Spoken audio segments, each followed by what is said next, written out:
अरे बापू चोम्या, हे कोण रे? अरे गण्या काका, हे माझी माल हो. आणि हा माझा माल. अबे आता अंड्यातून निघल्याने डायरेक्ट लपडेच करावा लागला का बे? आता तुला माल नशे तर तू असा नाही तर कसा म्हणशील? जा तूही पटव, पण आम्हाला इथे डिस्टर्ब नको करू. थांबा बे भोसडीच्या आयवा, तुमचं नाव सांगतो तुमच्या घरी. आमच्या घरी तर माहितच आहे गण्या काका.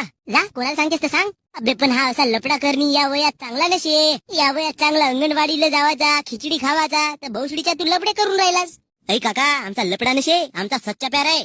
आम्ही लग्न करणार आहोत. अबे परवाच्या दिवशी जन्मलास, काल तुझं नाव ठेवला आणि डायरेक्ट लग्न करतेस का बे? हो, आणि उद्या पोरं. मागीन काढू का मागू तोंडे? इकडे तुला चड्डी लावायची सूद नशे आणि चालला तिकडे पोरी फिरवालं. अबे माकड पाहून काहीतरी शिक. एवढा मोठा ढोम्या झालो, पण अजून मला तसा डाग नशे बापू. अरे तर काका सरळ सरळ सांग ना का तुला अजून एकही पोरगी पटलीच नाही म्हणून? पण जसा याचा बोलणं आहे, याला तर 10 पोरी पटायला पाहिजेत. जाने दे डार्लिंग, आपण चिल मारते ना. हो डार्लिंग. अबे ते पर्यावरण वाले तुमच्यासाठी